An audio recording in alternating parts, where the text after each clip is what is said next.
Hey, how's it going? All right. Sorry it took me so long, man. I ordered dinner for all my employees, and the dinner came like half an hour late. So, No, it's all good. Just so you know, I don't know if you know, I'm live right now. Just to let you know. okay, yeah, I'm live as well. So, Okay, that's cool. okay, I uh, Cool. I did no intro. I just went straight into the stream. Um, all right. Yeah, so the other day you were talking about Jordan Peterson. Mhm. And I was a bit confused by what it was that you said. You said Sure. that like um his points were good for like painting with a broad brush, but not for individual help, right? Oh no, I think it's actually the opposite of that point that I was probably making. Um, That it's good for individuals, but not for broad strokes, right? yeah, basically. I mean, there's quite a lot to unpack with my perspective on it, and the other thing to point out with it as well is like, um, to be honest, I mean, we can talk about Jordan Peterson. Obviously he's kind of topical at the moment because of this like Red Skull thing, Yeah. where Marvel made him to be the Red Skull, so we can talk about that. But more broadly, my critique applies generally to the self-help kind of industry. Um, you know, Rather than just necessarily applying to Jordan Peterson on like an individual level. But yeah, the basic point that I'm making is that you know and to be clear, when I say this stuff, if someone out there has got something meaningful from engaging with like Jordan Peterson's book or like some of his ideas about how to improve oneself, like it's not like a critique of that, right? Like if people want to engage with self help and get something out of it, that's totally fine and totally cool. You're not like a bad person for doing that. Mm-hmm. But in any case, the basic critique goes as follows. So um, when like Jordan Peterson has like a rule for life, right? Um, I think my main issue is that um, you can have like pieces of advice and bits of guidance that are kind of just like kind of a broad truism. Like obviously having like your affairs in order, which basically is what he means when he talks about cleaning your room, right? Having your affairs in order is obviously a good thing to do, right? Like we should all strive to have our affairs in order. Um, the issue is that it gets to the point where it's like, well, for me, the more interesting question is why is it that someone's affairs aren't in order, right? And just to say, oh, you should have your affairs in order is great if you kind of know someone on an individual level and you understand their circumstances and you understand that situation and you can give that kind of guidance or that kind of advice.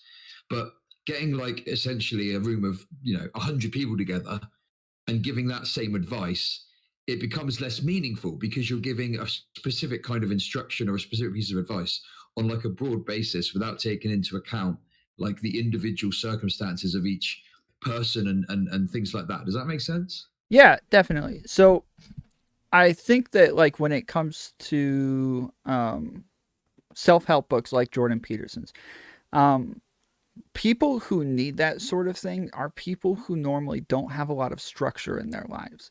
And I think that self help books like that are books that help them build that structure within their life Mm-hmm. and build consistency within their life to where they're able to then move forward with some structure and with like a game plan and how to get things back together. Like, say, even there is a reason for why my life is in shambles outside of I just like I didn't have two parents or I just wasn't like responsible late in high school and into college and just kind of let things go.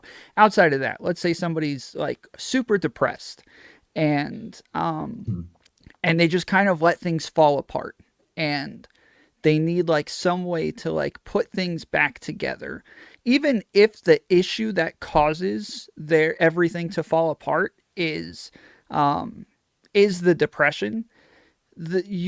I still think you have to find a way to fix the depression and find a way to put your life back together at the same time. I don't think that you can just say like the two are in one now and like, hey, like you get Paxil now, so now your life's going to go right back to normal. Like I don't think that's the way it works. Or you get arrested, you go to prison for a couple years. You get back out, you don't know how to like readjust to the world or reenact with normal humanity.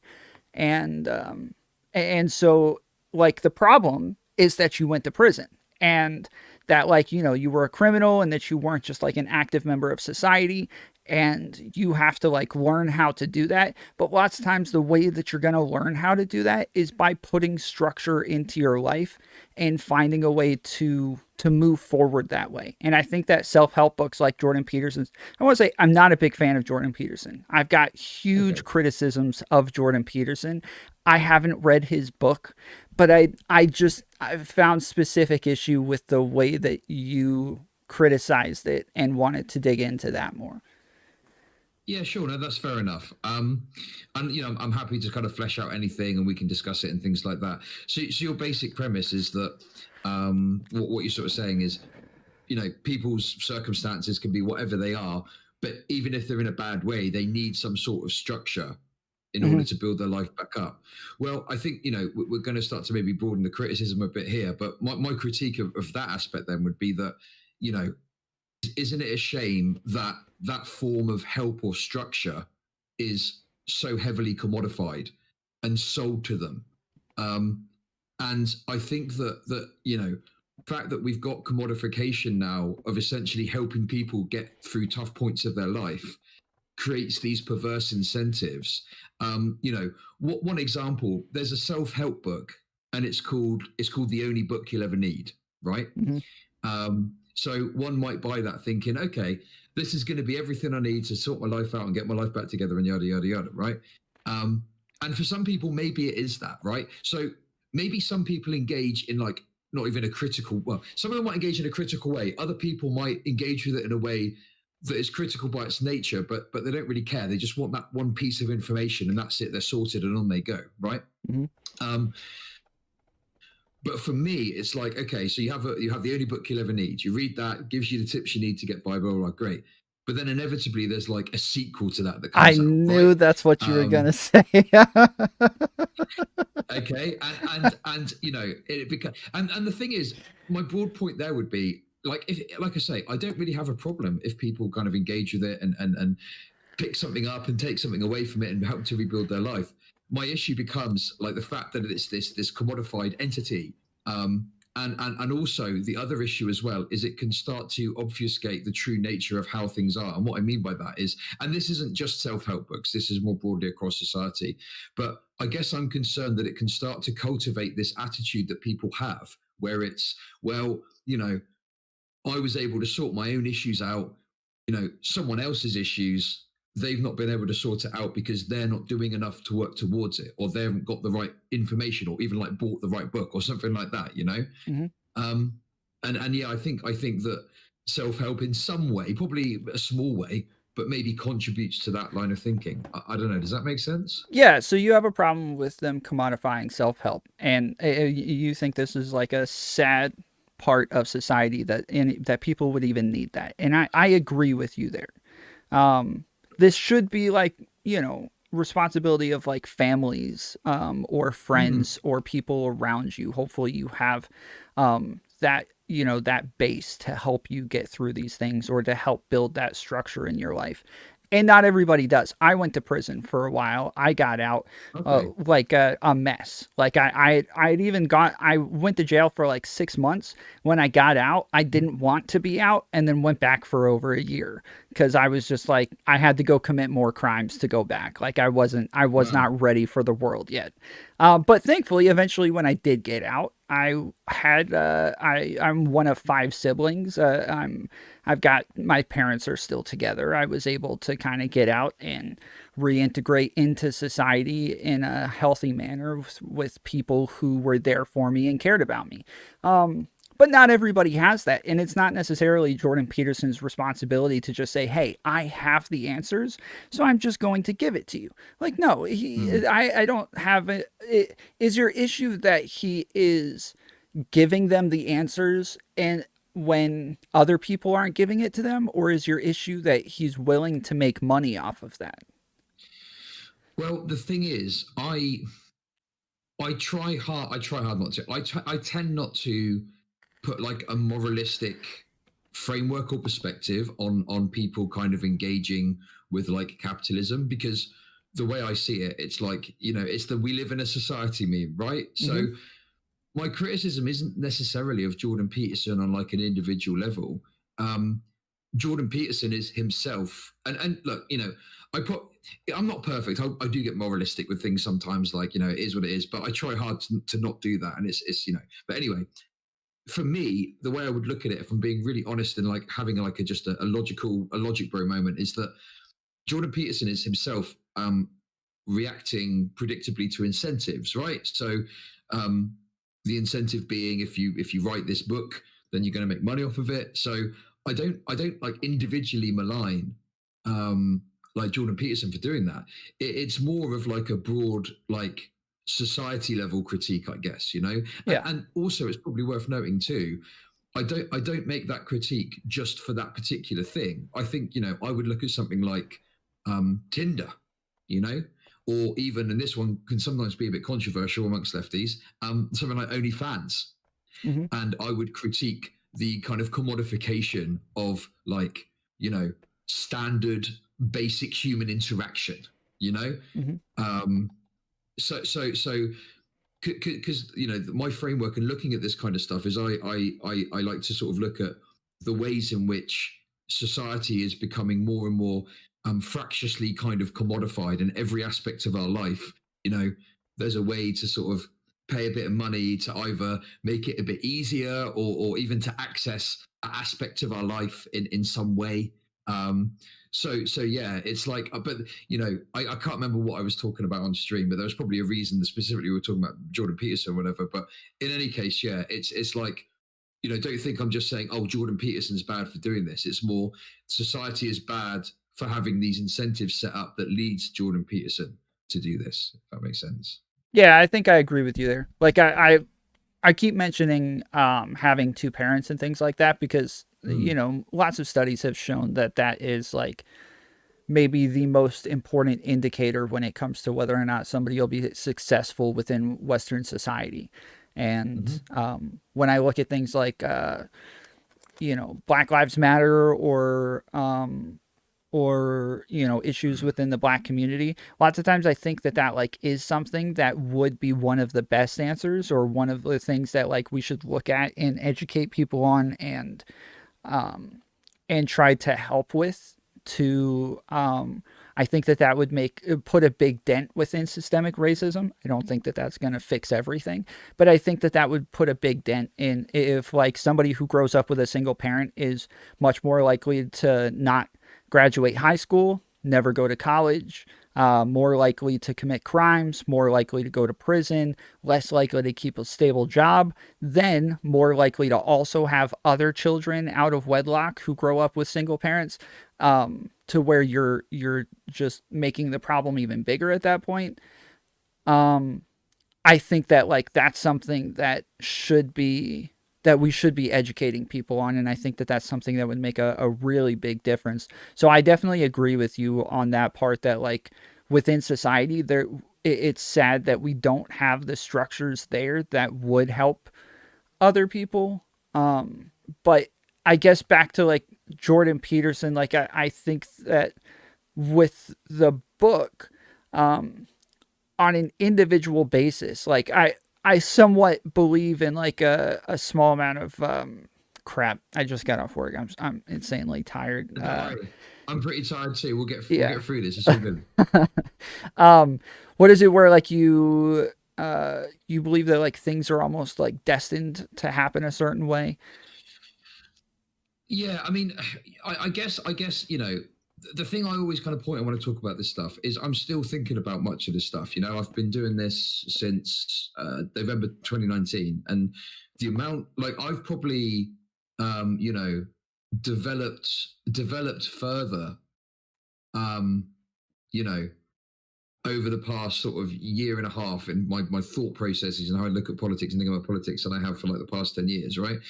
So I'm still thinking much of this through. But yeah, I mean, basically my general perspective on things is that primarily, and it's not in its totality, there's other factors that come into play, but primarily what will influence society from institutions, government, policy, you know, all the way down to the minuscule on the individual level, um, is basically like the material conditions of that society, right? Mm-hmm. Um, so you can have the best ideals and like the best sort of will in the world as like say a political leader, but you're only ever going to be able to work within the framework of what is within your nation, um, so for example, if you look at someone like Donald Trump in the United States over the past 4 years, if Donald Trump, somehow the same exact person, same exact everything, had been the leader of like a small African nation, right? Um, the outcomes would be totally different. Like he wouldn't be able to make that nation like America is, no matter how much he fucking work he did, no matter how many fucking policies he put in place. Mm-hmm. Because the very nature of those two countries is different. Or for example, if you were to put Donald Trump in China, say, like China's got like 3 or 4 times the labor force of America, so the outcomes there are going to be very different. And obviously, traditionally we like to think of, oh, well, people have ideals and we have leaders and we have principles and this is what drives society forward. But yeah, for me, I tend to look at it from more of the framework of actually it's the material circumstances of a society that's more of a driver. In terms of the point about like a predetermined path, Mm-hmm. like I don't. Yeah, the way I kind of think about it, if we look at it at say the individual level, is like we maybe have like some influence over like frivolous choices that we make. Like we go to the shop, do you want to get a Mars bar or a Snickers bar, right? Something like that. Mm-hmm. But the broad kind of pathways that we take through life, I guess the way I'd put it is we really have much less choice over those than we lead ourselves to believe, I think. Yeah, that's kind of the way I'd put it, if that makes sense. Yeah, I think that we're limited on our options. So like most of the time our options are going to be predestined for us, right? I can't just choose to go to the coffee shop in Mexico right now. It's not an option for me. But same with like what whether or not I want to be really good at karate right now. Well, I got to go take lessons for a while first if I want to do that. And I have to get a really good teacher. And like whether or not my teacher is actually really good matters on whether or not his teacher was really good, and so on and so on. And like that, all of these things are going to keep playing into like what my options actually are. But I think like I actually choose those options. And I think that when we look at things on an individual level, we have to still act as though people are still choosing to do things. So like as much as pull yourself up by your bootstraps is a meme because it's impossible, we have to interact with society as though that is what we're expecting of everybody. And so with a self-help book like Jordan Peterson's, I think that it is necessary for him to say things like, we'll just clean your room, just follow these steps, and then hopefully you'll be successful in the end, and you'll have that structure there that you can go forward with into society and be successful. And a lot of the things that like just by looking at the rules, I don't know what the actual book says, like because I didn't read the book like I said, but the rules by themselves are a lot of things that are indicators as to how successful somebody is within society, especially in Western culture. And so like I think that those sorts of things to say like, hey, this is what you need in order to be successful, I think that that's something that is really helpful, again, especially on an individual level. Yeah, I mean, the thing is, like, I don't even necessarily disagree that like I say, like, have your affairs in order is perfectly fine advice to kind of give someone, Mm-hmm. I guess the thing I'd say with what you said though is like I feel like whilst like these are probably things like we ought to do. Like I don't think anyone would deny that, you know, you should probably go out and try to work as hard as you can, and you should probably go out and you should have your affairs in it or whatever, right? I think that I guess one issue, and this is again broadly as well, but you could apply this to sort of Peterson, and this kind of links into Peterson's own personal philosophy. He's like a hardcore individualist, I think, in the way that he kind of looks at things. But it just kind of lets society off the hook in some way. And what I mean by that is you know, it's to me, I think, okay, so like, how can I put this? Yeah, I just think that whilst they're kind of good pieces of advice that you can just kind of follow intuitively and think, yeah, this is probably a good idea to do this, it just kind of doesn't really bring to light the ways in which, in fact, I'd say it works towards pushing against the idea that, you know, society is the main influence in these things, you know. Because the thing is, even with the bootstraps thing, like, So you mean your society has to be structured in a certain way in order for these to be the correct, like this to be the correct direction for you, right? sure, I'd say, you know, I mean, you know, if we were living in like an ideal world, the way I guess I put it is like society needs to be structured so that if every single person, you know, in order for me to go, yeah, it's cool to just release this book and have it out there, society would need to be structured so that people could just look at those rules and succeed, and that would be it. Look at the rules, do it, succeed. But the reality is that's not what happens. People could go and they could follow every single rule. They could read every single self-help book imaginable, and they could follow all these different ideas about how to succeed, and they won't. Or, you know, they'll succeed, but they'll be aiming to succeed like fucking Steve Jobs succeeded, but they'll succeed in getting like some middle management position somewhere.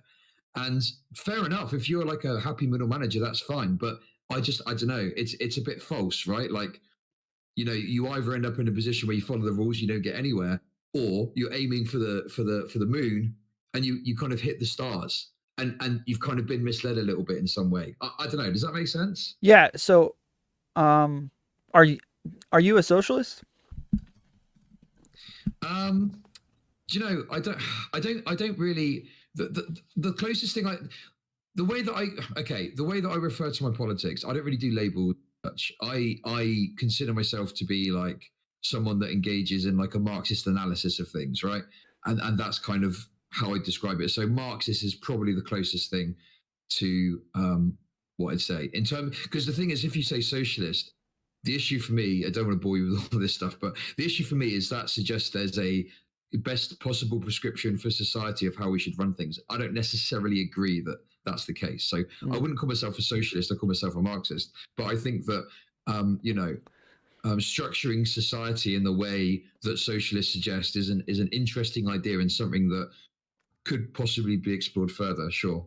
Okay. If that Yeah, makes sense. we might just have like a fundamental disagreement then on how Yeah. society should be structured, because I'm not so much about equity as I am like equality of opportunity. Okay. I'm okay with like social programs and things like that. I would, if I'm going to label myself, I would label myself a conservative, though there's a lot of gatekeeping with conservatives and they don't like that I'm like, you know, in favor of trans rights and Black Lives Matter, and that I would most likely vote in like a sock dem direction, especially when people Okay.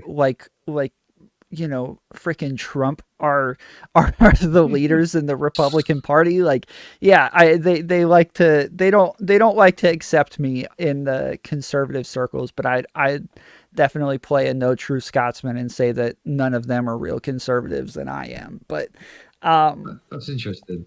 yeah, well, that's why Vivian the other day said that I'm kind of a conservative with a bunch of really stupid ideas, because she she doesn't like calling me a conservative either. So No, that's the. I mean, you know, that's fine. I mean, I think there might just be a difference in worldview, but I mean, to be honest with you, I mean, you say that you support kind of social programs and stuff, and whilst we might disagree in some areas, I think that's kind of a good sign, right? Because for me, that's what I'm kind of getting at, right? Like, even if maybe some social programs aren't my ideal vision of how society should be, if there's social programs that kind of help people to but basically improve someone's material circumstances, that's kind of what I want, you know? Like, Yeah.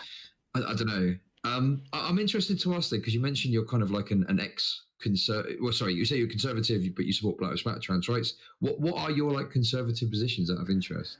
So, like, normally, if I would describe a conservative, well, I guess I would have to start with I think that like left and right would be identified as like right leaning is more about like an individualistic perspective, and you're more worried about liberty and freedom. And left Mm-hmm. wing perspective is more of like a collectivist perspective, more worried about equality or equity.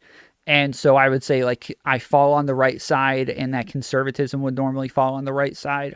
And then within conservatism, then you're looking for like family values, tradition, Christian values. I'm also like for the most part economically conservative. I'm okay with like a small amount of social programs, but I don't like like the military being like overblown and needing to be taxed more and more just so that we can have like a bigger and bigger military. Or I don't like lots of programs like that that I find unnecessary for the government to be in. I know that they especially spend a lot of money on things to make sure that they can keep a budget at a certain rate, so that next time they don't end up lowering the budget because they didn't spend enough money. And that's a big problem for me. So like, yeah, things like that. But I'm okay with like a certain amount of welfare. I'm okay with like a certain amount of immigration, especially as a fiscal conservative. I feel as though the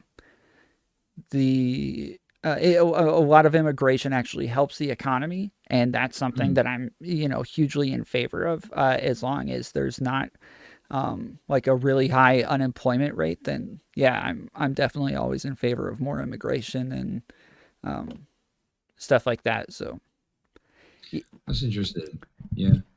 And sorry, I was just going to ask as well. So, do you have kind of like a bit of trouble, you say, with some of the conservative kind of circles online and whatnot? Because you're not yeah, kind of hard line. yeah. So like CTV, right? Yeah, yeah. Okay, so I had numerous conversations with CTV where I talked about how I'm like a recovered heroin addict, and that if because he kept saying like, well, if you're really conservative, then you really only care about the individual, and if you really only care about the individual, then you think all drugs should be legal tomorrow.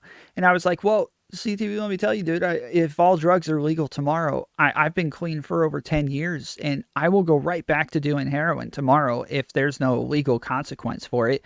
I'll probably ruin my life all over again, but I'm more worried about the legal consequence than I am about the personal consequence. And he keeps saying, like, well, then you don't really care about the individual. Like, you don't really feel as though you have individual responsibility. And I kept trying to explain to him, like, your brain chemistry is different though. Like once you've become an addict, like your brain chemistry is different. You can't only care about the individual. Now, I think I do care about the individual, and I think I care about the individual more than most people who would call themselves conservative.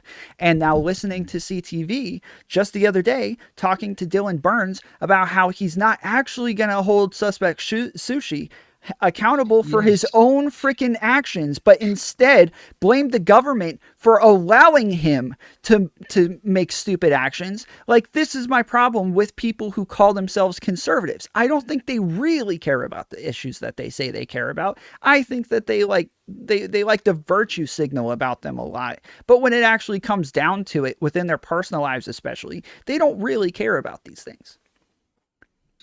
Yeah, no, I had a chat to CTV about that, and I'll be honest, I got quite frustrated. I tried to keep it cool, and I think I did, but yeah, it was so weird to me. I just couldn't compute it in my head that someone who is supposed to be a conservative, concerned with individual action and stuff, Mm-hmm. completely seemingly wipes the slate clean for suspect sushi and blames it on the government. And it's like I can't imagine that he would do this for any other kind of crime, Mm-hmm. right? Like, Right. not, I can't imagine if we were talking about, a black person committing a crime and there was some way that you could put it at the feet of the government. he would do that, right? He would be hardcore on the individual responsibility. Yeah, So well, yeah, so with like the drug conversation about making drugs legalized and trying to explain to him that like there are other factors outside of just individual responsibility, like that's a big part of it. And if I go back to doing heroin, then I should be individually held accountable for my own actions and my own, I should be responsible for my own actions. But I said there are other things that come into play. So say like there's a married man and we've got this drop dead gorgeous beautiful woman who comes up to him, knows he's married, knows he's got kids and everything, and she just kind of like strips down naked and tries to seduce him right then and there, and he ends up having an affair and ruining his marriage. Well, it's his fault that he ruined his marriage, but there were other people influencing him in a negative manner, and they have individual responsibility in that as well. You're being influenced by other things, and your individual responsibility is not the only thing that matters. And so I'd say like the drugs have influenced me in a way to where it's not only my individual responsibility that comes into play as to whether or not I would want to legalize drugs in the end. So yeah. No, that's interesting. So you say that the fear of the punishment for the crime is what kind of stops you from doing it, rather than. That's interesting. Okay. Yeah, I think it was more about my family, like finally getting out and realizing that like I hadn't been there for them. They went through a really hard time financially when I was locked up, and I wasn't able to help them. I wasn't able to be there for them. And I know that it was really hard for them to know that I was going through all of this at the same time and there was nothing that they could do to help me. So I think that was like, you know, the biggest motivation for me to like get clean and stay out. But if there's not a negative consequence to where I get taken away again and I have to be away from them and I can't be around them or help them in any way, then like, yeah, that fear goes away. That motivation to stay clean probably goes away. And I would probably convince myself that it's okay. I can do this and work my job and, you know, live my life the same way. And that's probably not the case, but I'm sure like, you know, one random night, all within a 5 or 10 minute conversation with myself inside of my head, I would be able to convince myself of it and take off and do it that one time. And that would be it. Especially if it's like readily accessible. Definitely. So what is your position on that? So you're saying that some drugs should be illegal then? Yeah, definitely hard drugs should definitely be illegal. Yeah. Okay. I'm okay with like marijuana and stuff like that being legalized. It's not my thing, but yeah. No, that's okay. So, because I mean, you know, I don't want to, like, just to be clear, like my dad was so this is something that's quite personal to me as well. You know, but basically, I'm just interested to understand. So, because you know, forgive me if you feel I'm being insulting. I don't mean to be, but it seems to me like your position on this is more based on personal experience, or how is there? It's very anecdotal for sure. Okay, no, that's fair enough. As long as you know, that's fair enough. Because the thing is for me is like, I don't know, like it's one of those situations where I totally understand your position, and the thought that you would sort of legalize something and then you would then have harm caused you through that is obviously terrible. I think though that like more broadly, from what I understand, like if you look at what's happened in Portugal, if you do. Is it legalized or decriminalized in Portugal? I can't remember, but whatever they did seems to have had a positive impact on kind of drug use and drug problems in general in their country, you know? Yeah, it is decriminalized, but the main statistic that we're looking at when it comes to Portugal is overdose rates. And we can see that overdose rates have dropped. And that's like the main factor is like we're happy that people stopped dying. But it's not necessarily that people stopped using the drugs or like got clean and got off of them. And I think that there are other like negative consequences to heroin outside of just going to jail or, you know, just addiction in general. I think that there are a lot of negative consequences from it. We can look at things like gambling that isn't necessarily illegal everywhere, yet it is addictive, and it does have pretty toxic negative consequences on a lot of people.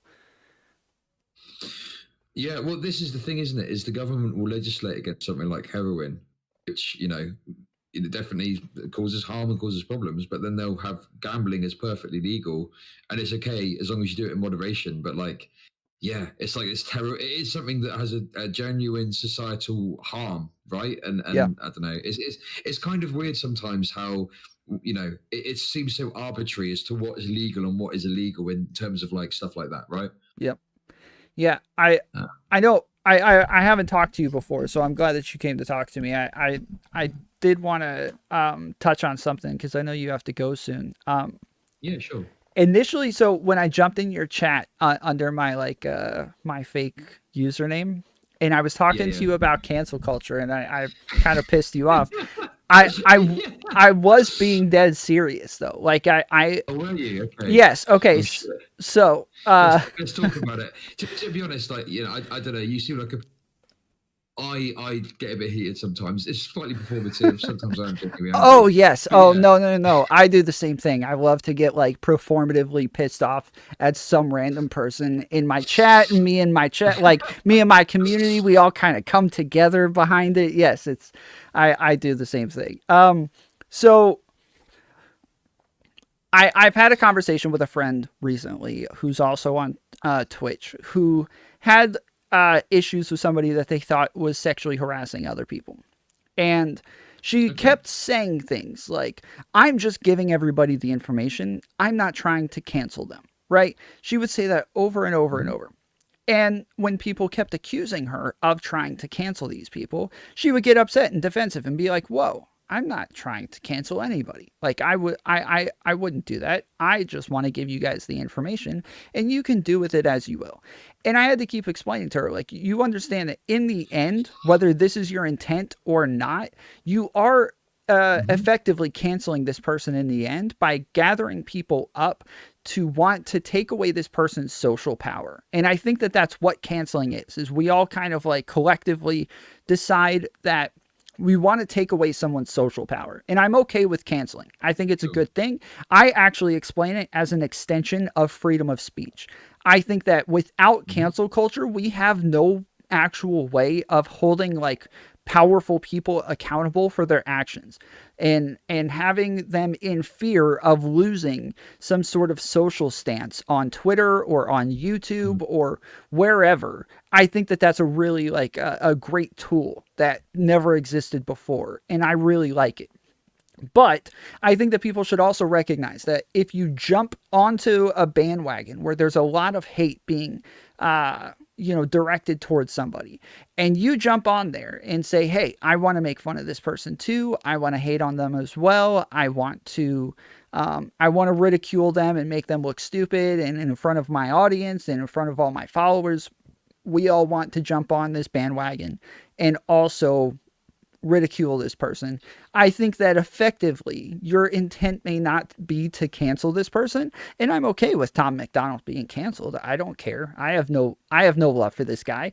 It was my point. My only point was that I feel as though there is an aspect of canceling somebody effectively. And that will be the outcome afterwards if people in your audience who do follow him end up being like embarrassed of following him or embarrassed of interacting with him, or those people who may have happened upon him naturally and may have enjoyed his music or may have wanted to listen to it now already have this perception inside of their head that like this is a negative person, this isn't somebody that I want to be associated with, or it's not somebody that I want to follow. I think that we do, the outcome ends up being that we are effectively canceling this person in the end. Yeah, I think I kind of broadly agree with what you're saying there. To be honest, I can't remember exactly what was said in chat, but I was probably in a I was a hazy hazy rage. I didn't know, but yeah, I think you're right. I think that I kind of agree with that. I think that cancel culture is used in so many different ways now. I mean, it's got to the point where like rebranding Mr. Potato Head is apparently cancel culture, which is just absurd. But the reality is absolutely, and in fact, that was the original intent of cancel culture. Mm-hmm. Was exactly how you've described it. It's removing social power. So basically saying, I'm not going to support or associate this person anymore because of what they've done. And it's a way of having some form of justice, you know, for situations where maybe someone hasn't kind of broken the law, or it's difficult to prove that they've broken the law, and you've got some kind of social power to hold over that person. So yeah, I do kind of agree with that. Mm-hmm. And yeah, I think that, you know, if you were to look at someone like Harvey Weinstein, although eventually it got to the court stage anyway, that definitely initially started out as people just saying stuff online and talking about him, you know. Yep. So it kind of shows that sort of social power has got some merit. But I think the issue for me, and this is kind of what you're talking about as well, I think we kind of agree on this, but it's like, it's not just about holding people in power accountable anymore. You know, that gun has been turned to like anyone basically, you True. know. Oh, fucking, you said the N-word 10 years ago on Twitter. Well, guess what? You're fucking we're gonna phone your new job and tell them and get you fucking fired, motherfucker. It's just, you know, it Yeah. gets to silly situations.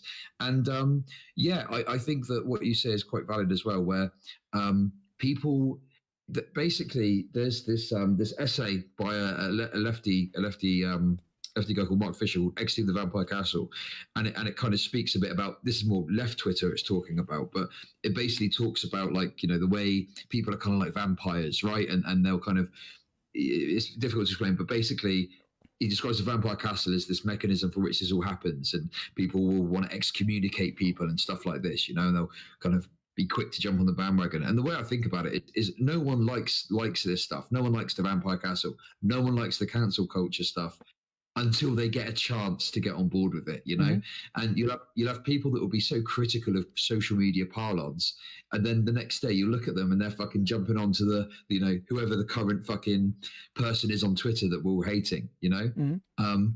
And yeah, I think also, like with Mike from PA as well recently, the final point I make is you're right in that people will say, I'm not trying to cancel someone, and they won't be aware that their very action will have that impact. So they might not intend to do it, but the actions that they're taking will have that outcome. And it's like, that's fine if it's someone with power or someone we're trying to hold to account. But sometimes it's not. It's just someone that doesn't deserve it, or you've got the story wrong, or you've got something mixed up. So yeah, it's kind of a problem, right? Yeah, I watched well, I didn't just watch it. I pretended to be on a panel last week since I can't go on Twitch panels anymore. The hippy dippy one with it had like denims and shoe on head and yeah, I superimposed myself over Dylan Burns, and then I would pause the the video every once in a while and put my 2 cents in. I would sit there with my hand raised and everything for a while. But I really took issue with the way that Shoe on Head was explaining it, because she kept making it sound like anytime somebody gets fired for something, all of a sudden this is now cancel culture, and she doesn't like this. And I don't think that like people getting fired is necessarily a part of cancel culture. I think it's a side effect of it, only within like capitalism, because it does, if somebody gets canceled and they look bad in the public eye, then it's not profitable for you to continue to employ this person, and it could actually like lead to where you lose profit for continuing to employ this person. So you have to fire this person in order to continue to be profitable. And this person, it's not likely when there's a big social movement behind it, it's not likely that they are making you enough money within this company to where they're, you know, making up for the difference that they could be losing you through this. So I think it's more of just a side effect of cancel culture, instead of saying that people getting fired is cancel culture.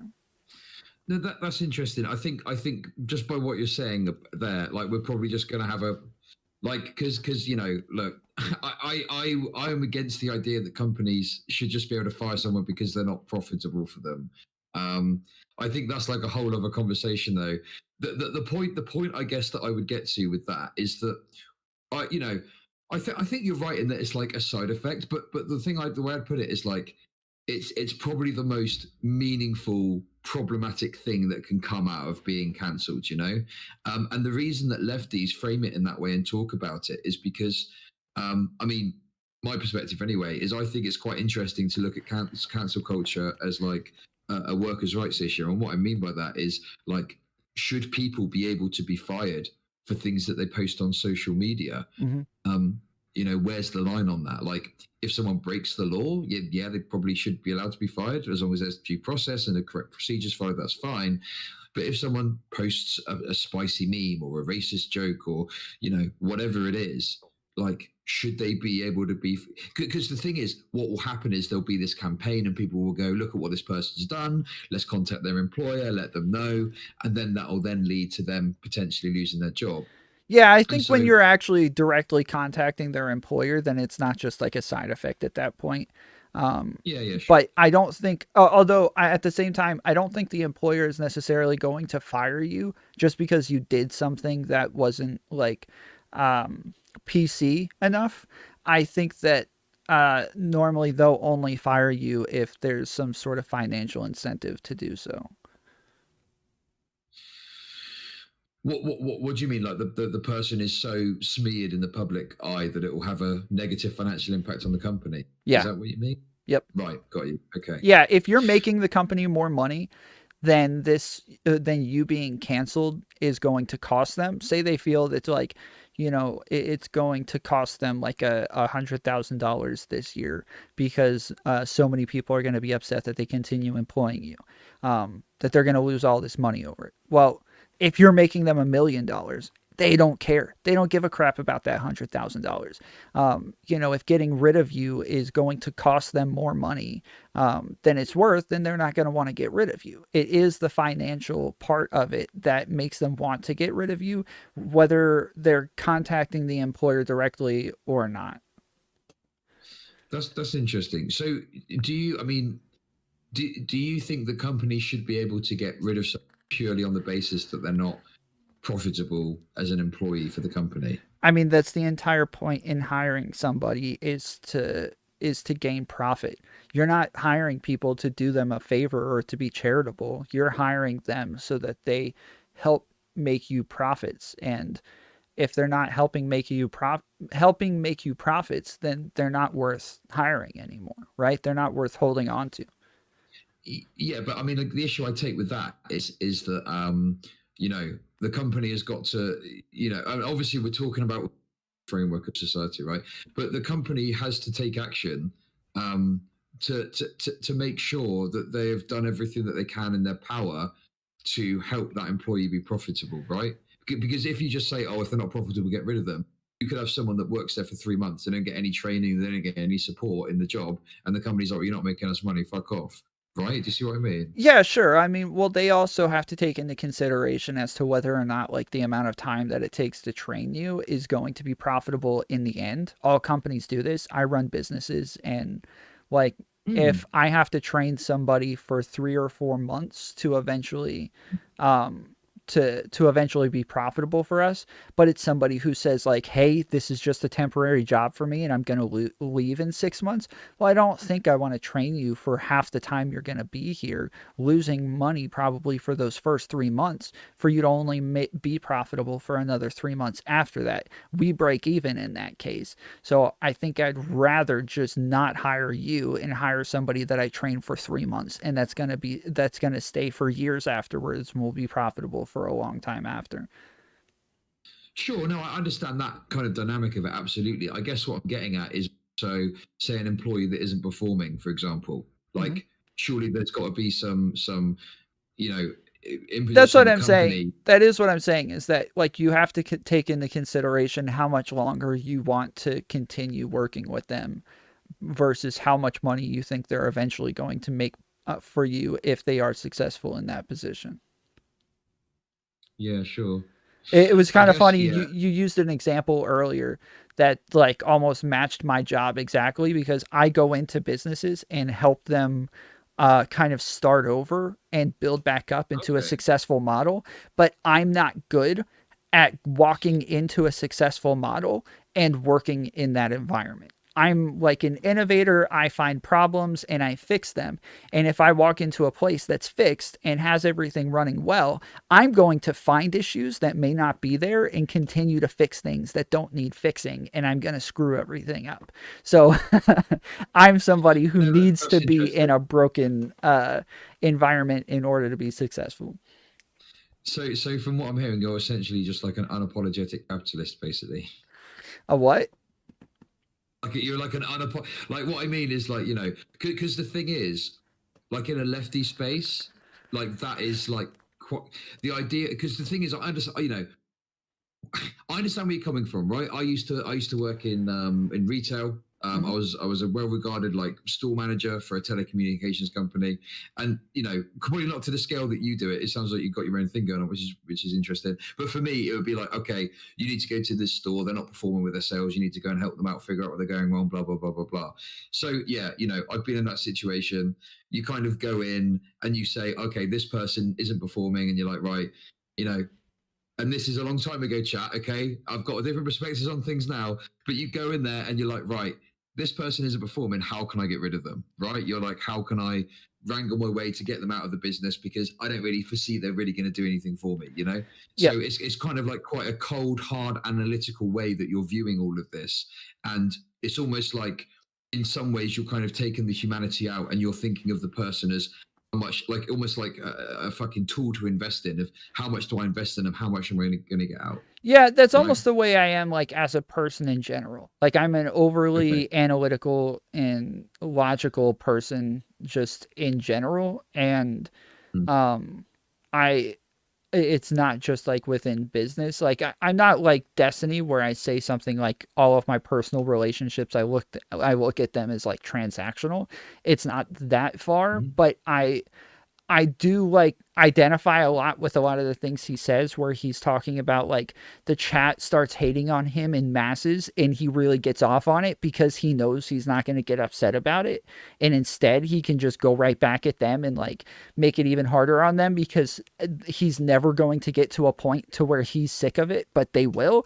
I like that's me Mm. for sure. I don't care. I don't give a crap. I don't get overly emotional or emotionally invested in things and so I kind of like I have I don't want to say like I'm distanced from everything, but like I just Mm. look at I think that I went through a lot at like an early or like at a young age to where like eventually there's just not much that surprises me anymore.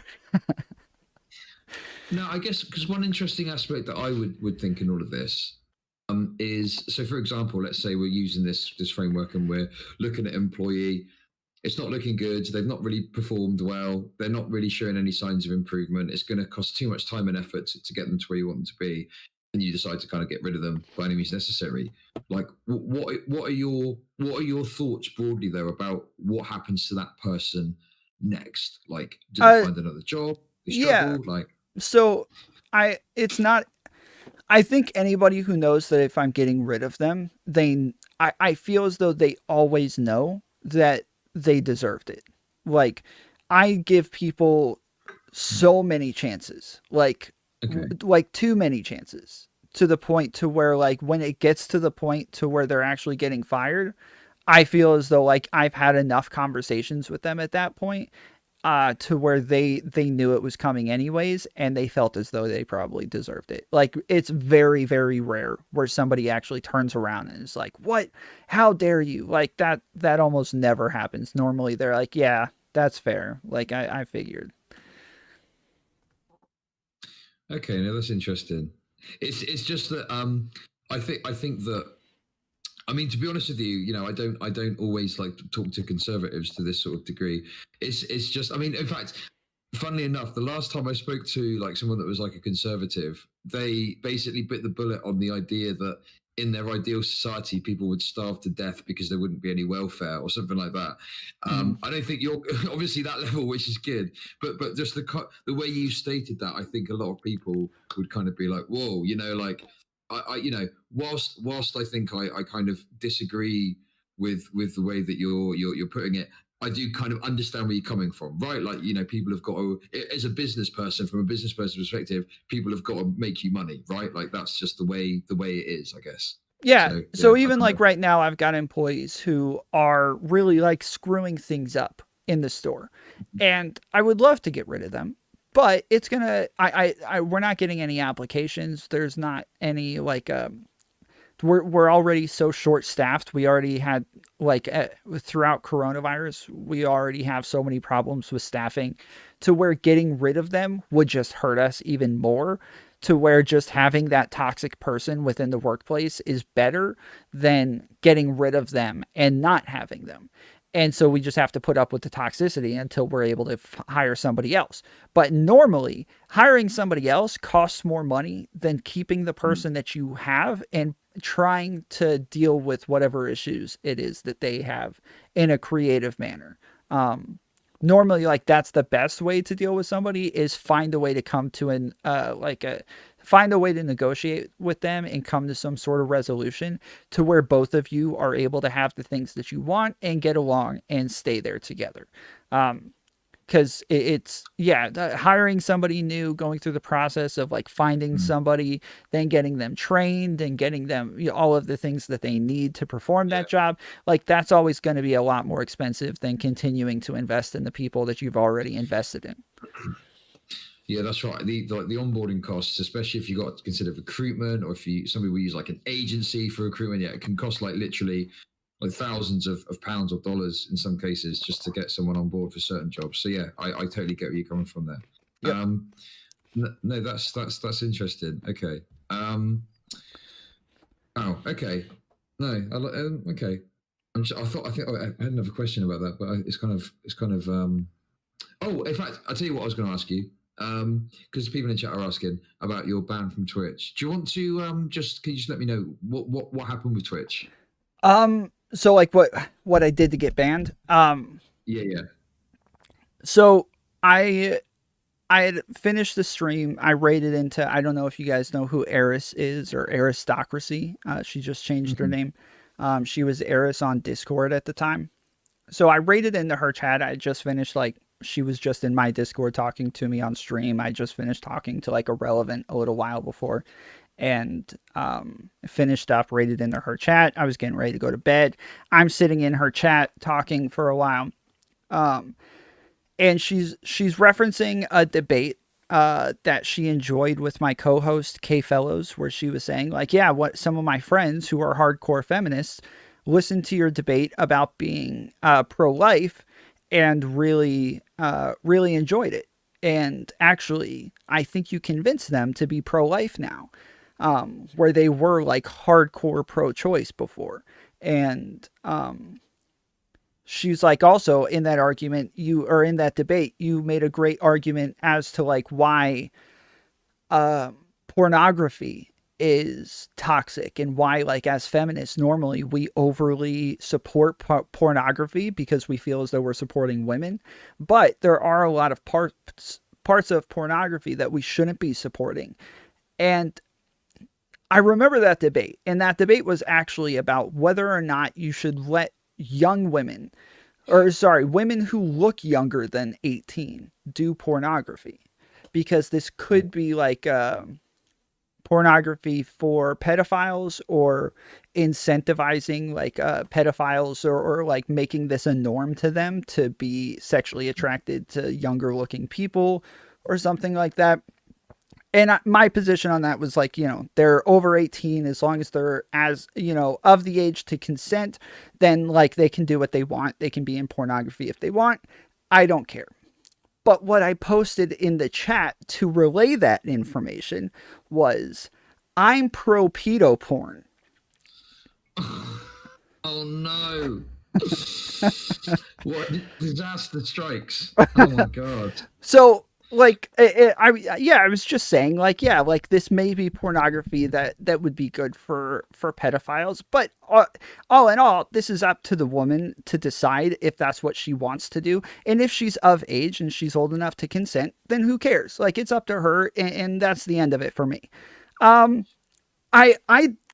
knew that was like an edgy way to say it. I didn't think I would get banned for it or even get a warning for it.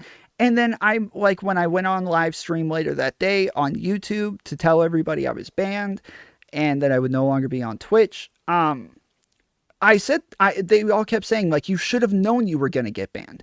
And I don't think I should have known I was going to get banned. So then, to make a point, I said, watch, I will type this in the chat. At the time, I'm streaming on Facebook and YouTube. And so I was like, watch, I will type this in my own chat right now, the same exact thing. And I typed it, I'm pro pedo porn, in the YouTube chat and in the Facebook chat, and pulled it up and showed it to them. There it is. I typed it in there, and I didn't delete it or anything like that. I left it there.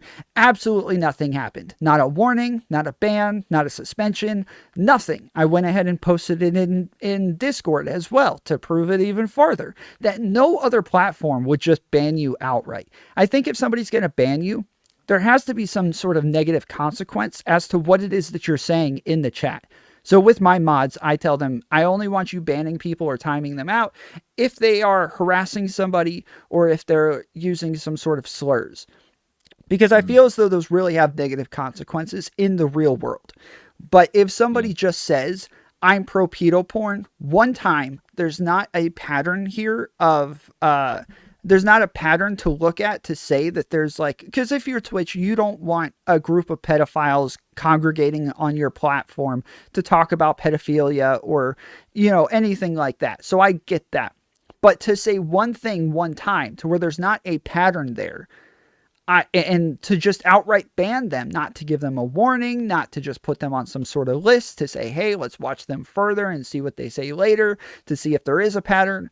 No, they just, within 2 or 3 minutes after posting that in the chat, I no longer could chat. I didn't know what was going on. And I went and checked my email, and there it was, where they said that I had an indefinite suspension, and I appealed, and they haven't gotten back to me whatsoever. Yeah, well, genuinely, that is a classic.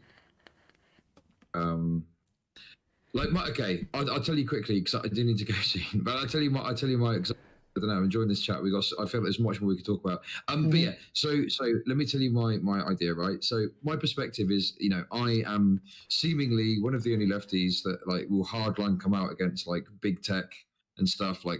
I feel like a lot of lefties kind of pay a bit of lip service to it, but they're clapping along when a conservative gets banned or whatever, and I'm just like, I don't know, I'm not really on board with that kind of stuff. Anyway, right. I think that what we kind of need is I don't know exactly what the regulation would look like, but for example, I think there needs to be some sort of ombudsman or some person that exists or entity that exists that can facilitate arbitration between a user and a tech platform, because there are absolutely times when people get banned unfairly, and I don't know, it just seems like there's nothing you can do about it. Yeah. To the platform, and they're fuck you, and that's it. It's done forever. You know what I mean? What incentive would Twitch have to do that, though? Right now, they can ban anybody for any reason, and there's no negative consequence to it.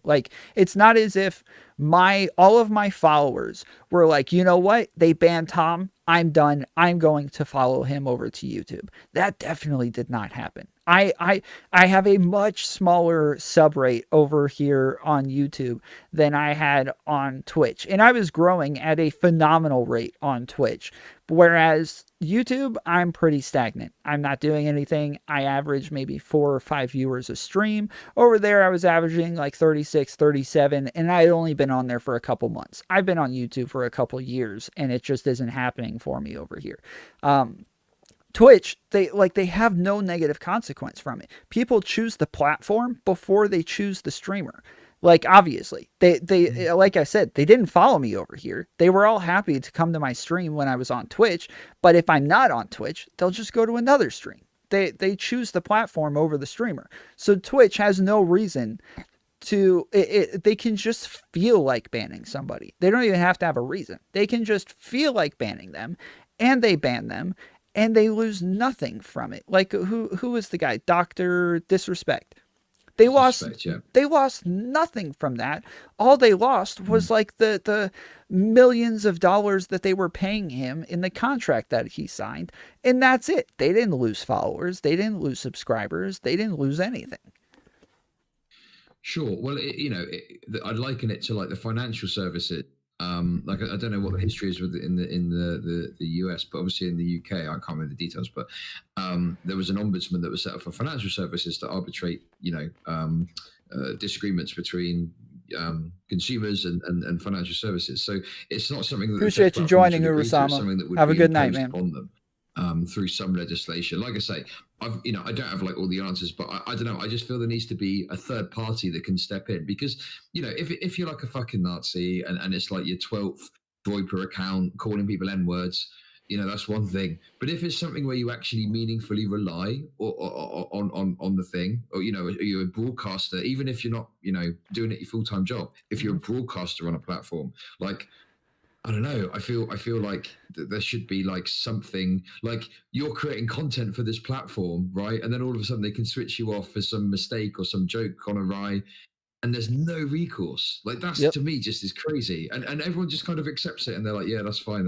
You should have followed the TOS, and it's just like, for fuck's sake, Yeah, I do think that they should be looked at as like independent contractors, and that there should be some sort of recourse there if they're just unnecessarily let go without any sort of reason behind it. Yeah, I think that they should have to like give reason or have write-ups or something like that, like a normal business would have in those circumstances. Because it is odd that they are essentially employing these people, but it's not looked at as that way. It's looked at as if they're almost like giving charity to them and just like handing them money that they didn't deserve or something like that. Yeah, it's kind of weird. Yeah. Well, I had a conversation with someone about this, and someone was saying, oh, but Twitch gives you the brand width and the services and a broadcasting space and all that stuff, and I'm like, yeah, that's true, but also the broadcasters are making all of the content that exists on Twitch, every single piece of it, like. Twitch wouldn't exist without the broadcasters. So it's almost like more of a symbiotic relationship in some ways, like one relies on the other. And whilst Amazon is certainly, dishing out the web space and the broadcasting and the bandwidth, like, yeah, it wouldn't exist if it wasn't for broadcasters making content, Yeah. Well, so, yeah. I know you got to go, man. I appreciate you coming on here. Yeah. I know that had to cost you something as well to get off Twitch and jump onto YouTube. So I definitely appreciate this. I find you very interesting. I enjoy your streams. I enjoy talking to you, and I'd be happy to have another conversation with you anytime that you wanted to hit me up. Yeah, for sure. No, it's been good to chat to you. I like the fact that there are obviously probably some just disagreements in our viewpoints, but it's good to have a chat and hash some things out and find some points we agree on as well. That's good. For sure. And I know that you're coming on my panel next Thursday. I can use some helps on putting together these freaking topics. I hate topics. That is the part of panels that I freaking hate, dude, is putting together topics for these things. So it's going to be pretty interesting. We got a good like even amount of right wingers and lefties for this one. So it should be a fun one. I'll try and behave myself, but if there's any kind of like Rob types, I'll be honest, I might have some trouble, but I'll try and behave myself, okay? Rob Noor is going to be on there. Oh, are you joking? No, Rob himself will be on there. Oh my god. Okay, that'll be interesting. That's something to look forward to. Okay, good stuff. Okay, right. Listen, thanks so much. I really appreciate you, and I'll speak to you soon, okay? Awesome. Thanks, man. See you. Okay, catch you there. Bye-bye. That was awesome, dude. I like Chud a lot. I've never met him before today or before now.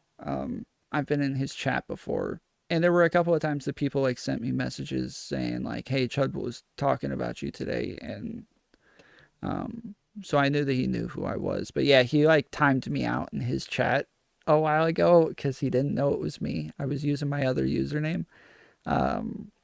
Because I'm banned, so I have to use like a fake username, and I was in his chat just like disagreeing with him and going at him, and he got pissed off and timed me out for like 5,000 minutes or something like that. Something ridiculous. So I sent him a message on Discord, and I'm like, bro, what the hell? Yeah, Aiko's going to be on the panel as well. Let me let me find the.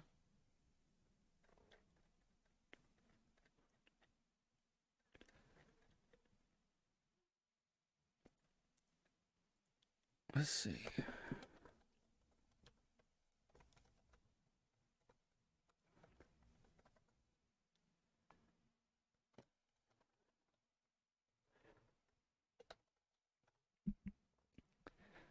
So let's see. It's gonna be ChudLogic.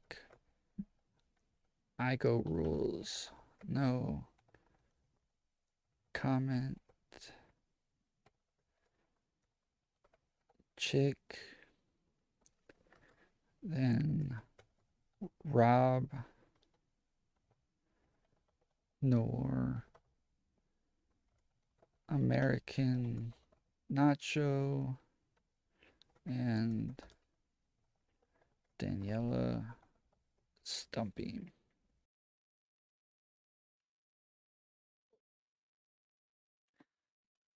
All right. Let's see. I like to I like to go back on the other people's streams and Yeah. oh, he's Yeah, still streaming. sure. I was trying to make the point because like I didn't want to. I don't know.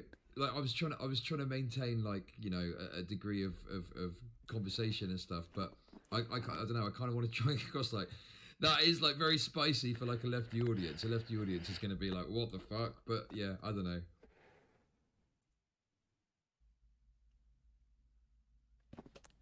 Yeah, Ian. Yeah, yeah. That's just naked capitalist interest.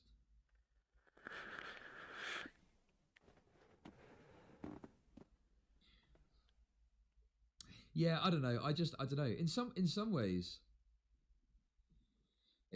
like because I don't necessarily because I don't think Tom's like a bad guy. Like again, it would be my point of Tom is just reacting predictably to incentives that are created by the system.